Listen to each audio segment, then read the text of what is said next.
ये है गंगा मैया, अलकनंदा और भागीरथी का मिलन, संगम नगरी देवप्रयाग, जहाँ होता है अलकनंदा और भागीरथी का मिलाप, और ये बन जाती है यहाँ से गंगा। ये गंगा मैया है।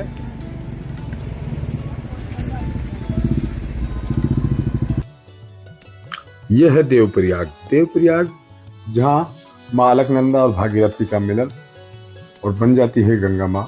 उसी के दर्शन, उसी की यात्रा आप सभी के लिए है। ये यात्रा है भगवान शिव को महसूस करने की, माँ गंगा को जानने की, गंगा मैया को बहुत ही नजदीक से पहचानने और जानने की यात्रा लेकर आए हैं हम आपके लिए। लेके चलते हैं आपको संगम की तरफ और करवाते हैं नजदीक से दर्शन। ये पुल पार करके हम जाएंगे माँ गंगा की तरफ। अलकनंदा हम हैं इस टाइम देवप्रयाग में। देवप्रयाग से ये माँ अलकनंदा है जिसके ऊपर से हम गुजर रहे हैं, और वो सामने है संगम।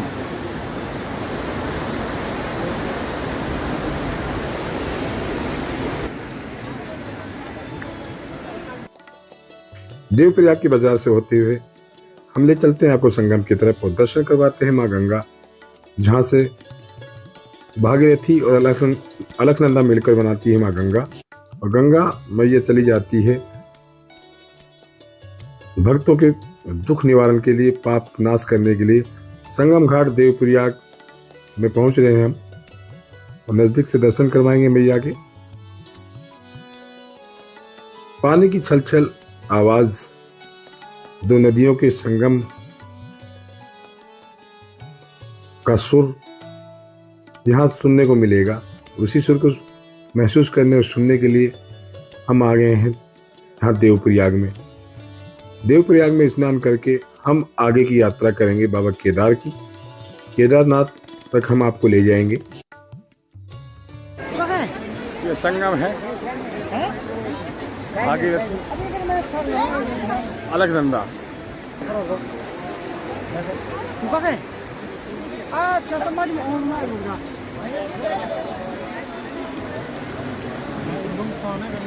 मछली बहुत मोटी मोटी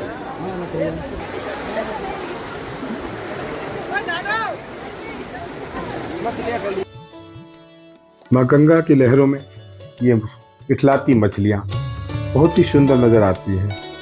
साफ जल में बिल्कुल स्पष्ट नजर आती है मछलियां, बहुत ही सुंदर दृश्य है। ये देखिए अलकनंदा जो केदार घाटी से चलकर आती है, यहाँ आकर मिल जाती है भागीरथी के साथ और बना देती है गंगा। भगवान शिव की जटाओं और गौमुख से, हिमालय से निकलती है माँ भागीरथी, और केदार भगवान शिव के चरणों से निकलती है अलकनंदा। और दोनों का संगम होता है इस संगम में। हम यहाँ स्नान करने के लिए रुके और डुबकी लगाई माँ गंगा में, पावन संगम में, और अपने आप को कृतज्ञ कर भगवान भोलेनाथ का शुक्रिया अदा कर और चारों तरफ से हम आपको दिखाते हैं यहाँ भक्तों का रेला है जो गंगा जी में डुबकी लगाने के लिए आतुर है। संगम स्नान का महत्व कुछ अलग ही है, इसलिए लोग चले आते हैं भारत के हर कोने से यहाँ पर माँ गंगा का स्नान करने, संगम स्नान करने।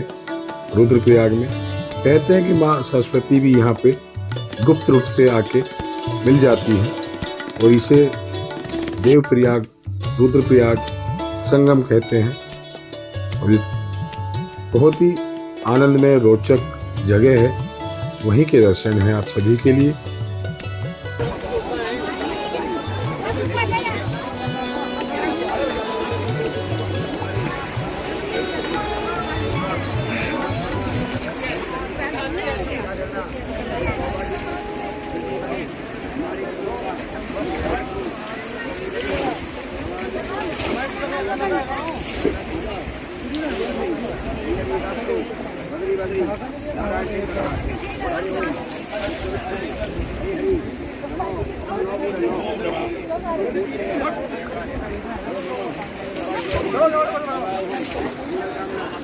दोस्तों स्वागत है नए वीडियो में। आज हम हैं इस टाइम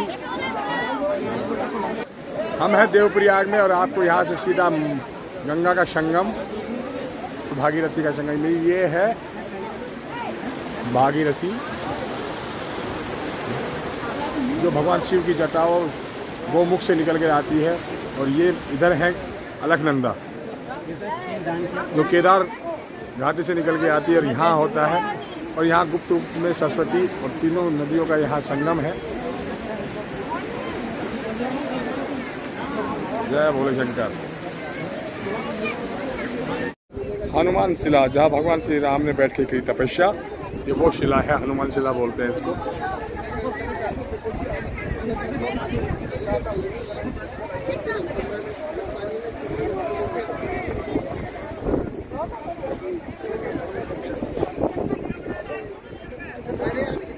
श्री राम का दर्शन करवाते हैं आपको, चलो।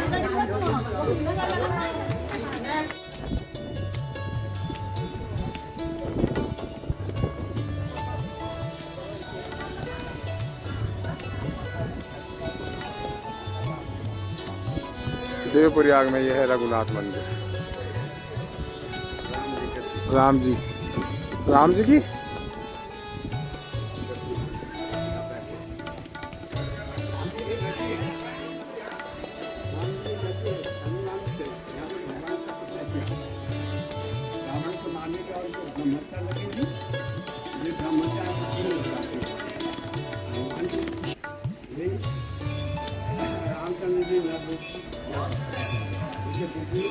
ये राम तपोस्थली है। राम जी को रावण का वध करने के बाद जो ब्रह्म हत्या का पाप लगा था ब्राह्मण का, क्योंकि रावण एक बहुत पढ़ा लिखा ज्ञानी था, उसको ब्रह्म का ज्ञान था। ब्रह्म हत्या का जो पाप लगा था उसी को निवारण के लिए भगवान श्री राम यहाँ आए थे, यहाँ ही तपस्या की थी। ये तपोस्थली है भगवान श्री राम की और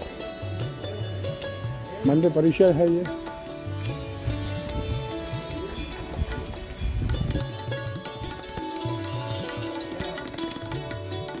चंद्रेश्वर महादेव,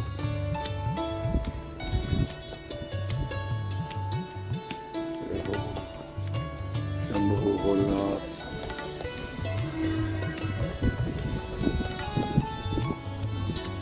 नरसिंह मंदिर है सामने।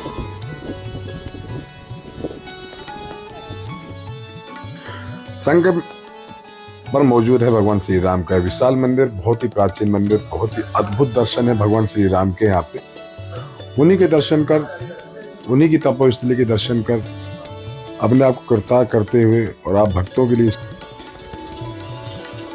ये हो मैया।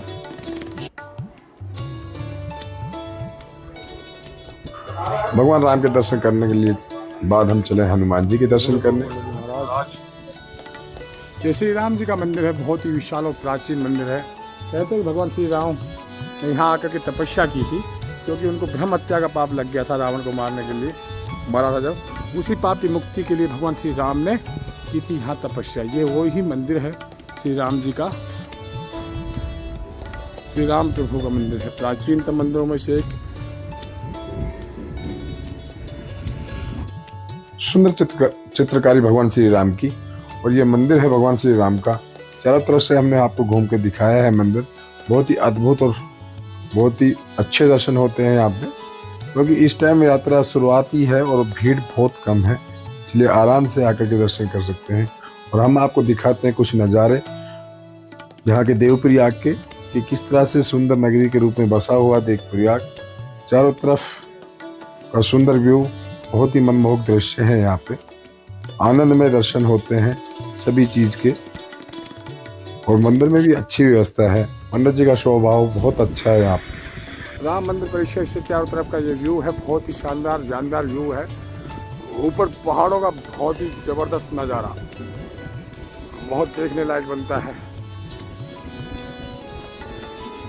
यहाँ से ही भागीरथी और अलकनंदा का मिलन, और यहाँ से ही होती है माँ गंगा की शुरुआत।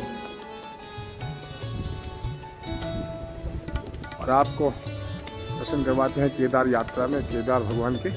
चलते हैं आगे की तरफ, कुछ नज़ारे सजो करके हम ले जा रहे हैं अपने साथ। और जय हो प्रभु की। दो नदियों के संगम का संगीत है ये, जो आवाज आ रही है यहाँ पे। उसी संगीत को सुनते हुए हम आ गए हैं संगम से ऊपर की तरफ और आगे बढ़ेंगे हम अपनी आगे की यात्रा के लिए, जो जाएंगे सीधे केदारनाथ। रास्ते में आपको दर्शन करवाते हुए चलेंगे, व्यू दिखाते।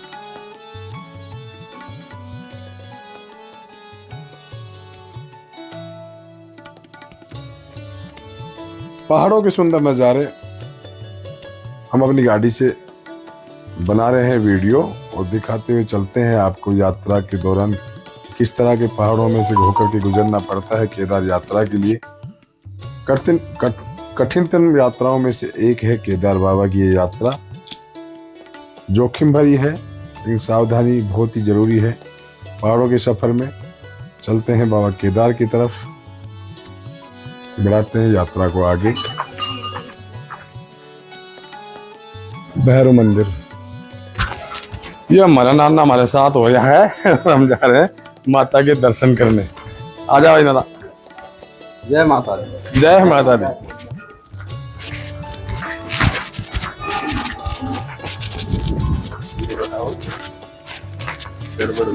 माँ धारी दे। और देखो यहाँ तो नाव में घुमा रहे हैं लोगों को।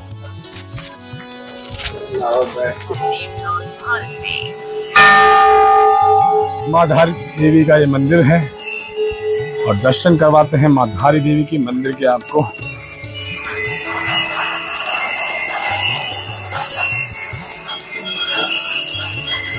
जय भैया।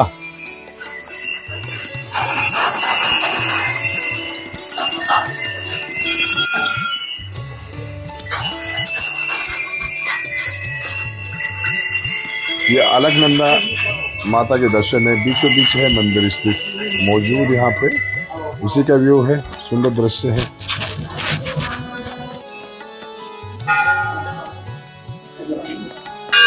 माँ धारी देवी का पवित्र मंदिर।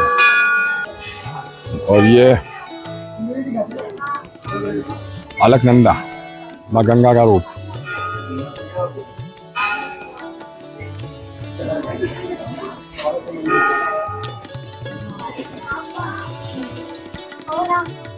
ये ढोने के दर्शन है यहाँ से। यहाँ तक नमन करके हम बढ़ते हैं आगे की तरफ।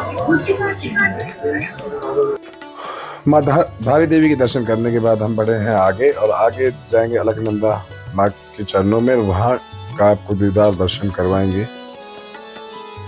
बहुत ही अद्भुत मंदिर है, प्राचीन मंदिरों में से, क्योंकि पहले एक टापू पे ये मंदिर स्थित था, लेकिन इसका जीर्णोद्धार करवाया गया सन 2013 के बाद और सुंदर मंदिर की आकृति बनाई गई है। इस मंदिर की विशेषता यह है कि इस पे छत नहीं है। तो मस्ती करते हैं लोग। अरे वाह,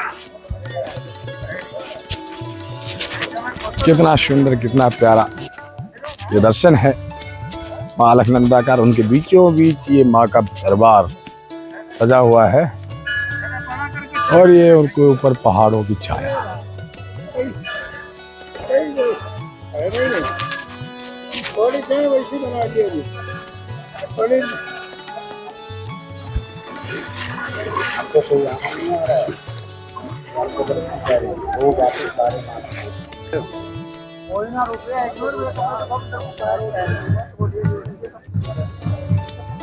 शंभू।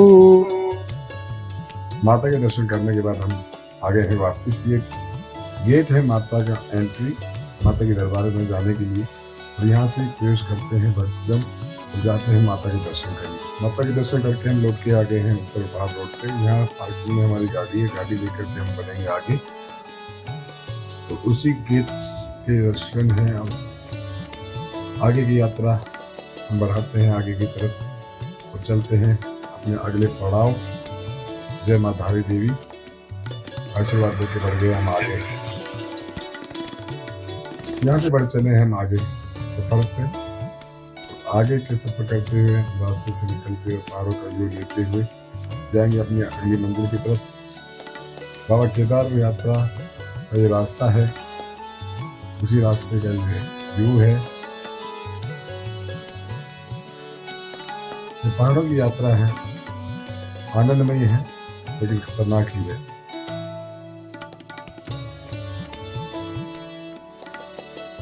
चारों तरफ के सुंदर नजारे इस यात्रा के किस तरह से पहाड़ों को काट कर बनाया गया है। उसी करते हुए बाबा केदार की तरफ। बाबा केदार यात्रा सुलभ बनाने का सरकार का प्रयास यहाँ जारी है। लोगों को अच्छी स्थिति में बनाकर पुल वगैरह बना करके सुलभ रास्ते बना दिए गए हैं।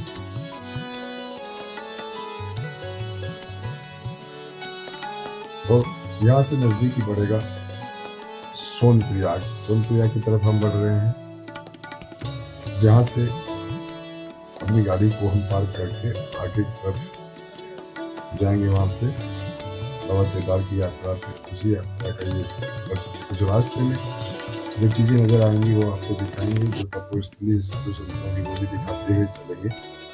यात्रा का आनंद लेते हुए रोमांच का उत्सव मनाते हुए पहाड़ों में। ये पहाड़ों के सीन है, पहाड़ों की यात्रा है, बहुत ही सुंदर। हम पहुंच गए अगस्त्य मुनि की तपोस्थली। अगस्त्य मुनि गुरु वशिष्ठ के बड़े भाई के रूप में जाना जाता है। ये वो ऋषि थे जिन्होंने देवताओं की रक्षा के लिए पूरा समुद्र पी लिया था। उसी ऋषि की तपोस्थली पर हम आ गए हैं। और ये देखिए मुनि अगस्त्य की तपोस्थली केदारनाथ रास्ते में ही पड़ता है। यहाँ से केदारनाथ 75 किलोमीटर है। और ये केदारनाथ बाबा और ये है मुनि अगस्त्य की तपोस्थली। सुंदर दर्शन है इन पहाड़ों के, खूबसूरत नज़ारे हैं, प्रकृति की अद्भुत छटा। पहाड़ों का दीदार करने को चले आए हम हिमालय की गोद में। पहाड़ों की रास्ता से आगे चल के चंद्रपुरी आएगी। चंद्रपुरी के बाद आएगा गुप्तासी। गुप्तासी के बाद पाटा। पाटा के बाद सोनप्रयाग और सोनप्रयाग के बाद गौरीकुंड। और गौरीकुंड के बाद होती है केदारनाथ धाम की, बाबा केदार की पदयात्रा हम करेंगे। नीचे ये अलकनंदा है, चल चल करती कल कल करती ये अलकनंदा की ध्वनि है। और ये जाती है रुद्रप्रयाग तक, देवप्रयाग तक। देवप्रयाग में जाकर के अलकनंदा भागीरथी से मिल जाती है, जो हिमालय से आती है भागीरथी। शिव की जटाओं से गोमुख से निकल कर आने वाली भागीरथी में ये अलकनंदा मिल जाती है। और अलकनंदा और भागीरथी के मिलन को गंगा कहा जाता है। वहीं से गंगा बनकर चली जाती है मैदानी इलाकों की तरफ। उन पहाड़ों से उतर के माँ गंगा चली जाती है मैदानों में। मोक्षवाहिनी माँ गंगा की उत्पत्ति गौमुख उद्गम स्थल है। और ये अलकनंदा उनकी सहायक है। ये मिल जाती है उन्हीं में जाकर और गंगा का निर्माण करती है।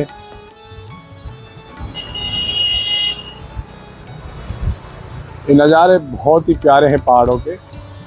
हम अपने वीडियो में पूरे पहाड़ों का व्यू आपको दिखाएंगे, दर्शन करवाएंगे। और देखिए माँ सरस्वती की कितना बड़ा एक चित्र बना हुआ है, बहुत ही सौंदर्य से परिपूर्ण है ये। और पहाड़ों में इस तरह की सीनरी, पहाड़ों की खूबसूरती को और भी चार चांद लगाने का प्रयास। भोले बाबा के रास्ते में हम जा रहे हैं। ये बाबा केदार के द्वार हमें जाना है। इन्हीं रास्तों से इन पहाड़ों के बीचों बीच करवाएंगे दर्शन आपको आगे के।